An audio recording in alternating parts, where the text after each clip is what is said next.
Konnichiwa minasan! For today's video ay dadalhin ko kayo sa isang hair salon dito sa Japan, which is located here in Kariya City, Aichi.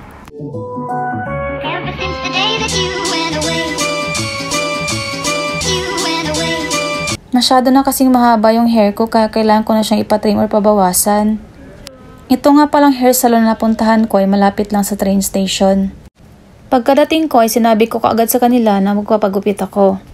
Bago ako isalang, pinalagay mo na yung mga gamit ko sa locker except sa phone ko kasi yun yung gagamitin ko for vlog.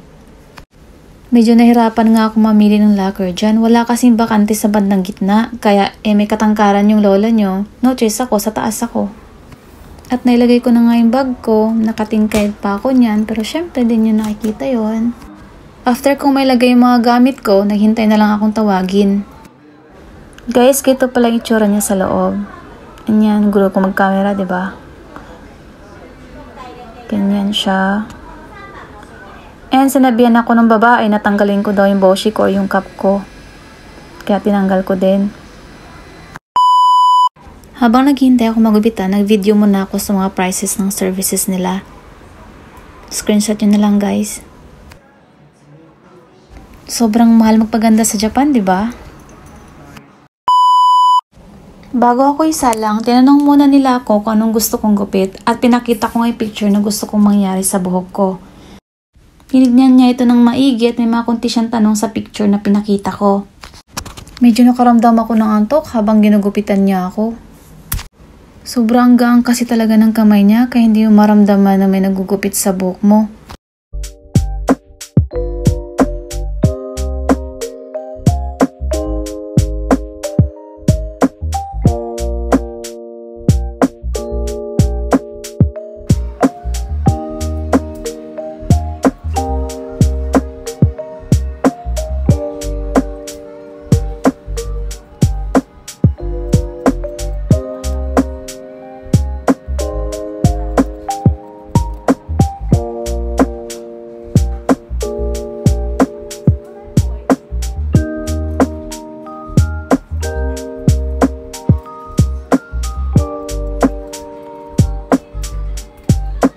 Habang nakasala nga ako, patuloy pa rin na dumalating yung mga customer nila.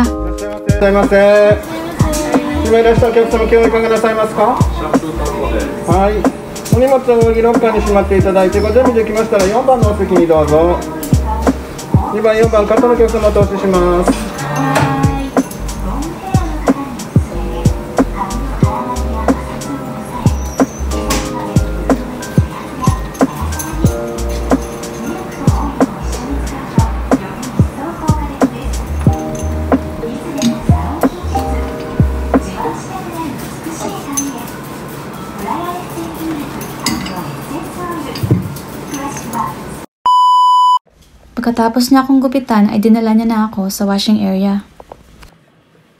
Sinabi ko sa staff na wag niya nang i-shampoo yung buhok ko, treatment na lang. By the way guys, iba yung price para sa treatment ha, at iba pa yung haircut mo.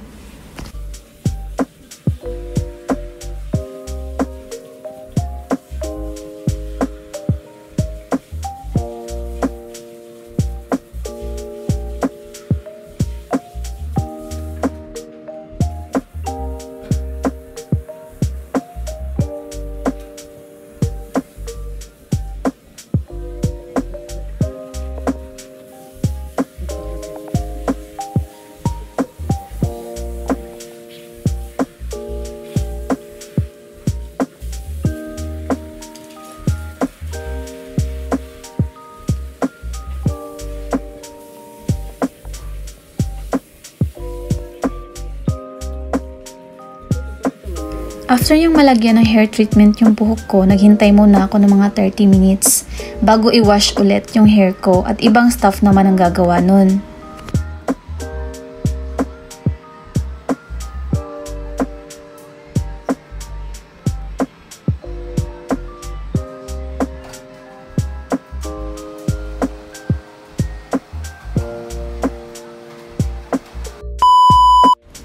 After may wash yung hair ko, bumalik na ulit ako sa pwesto ko kanina.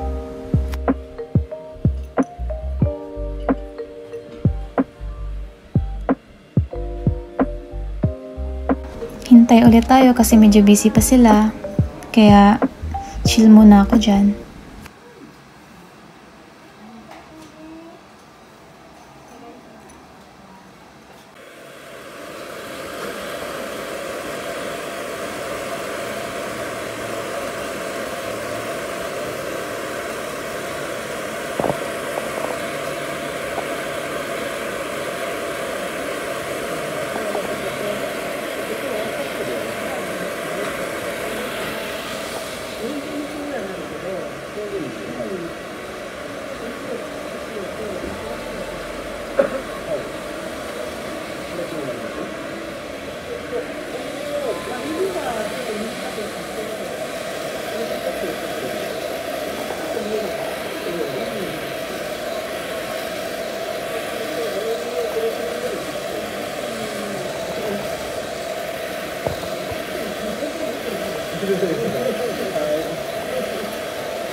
Kung mapapansin nyo guys, iba na yung staff na yung charge sa pag-blower ng buhok ko. Babae na siya.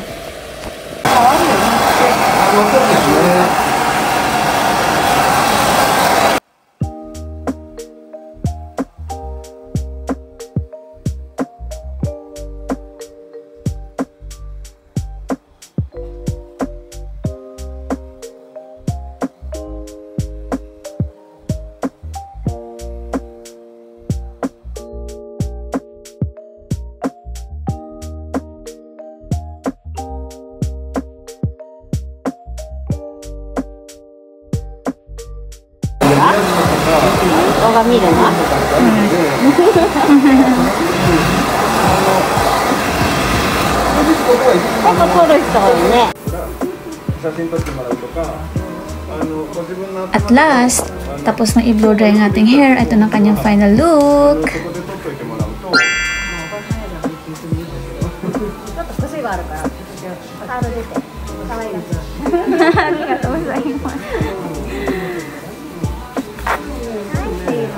You guys for watching. Bye!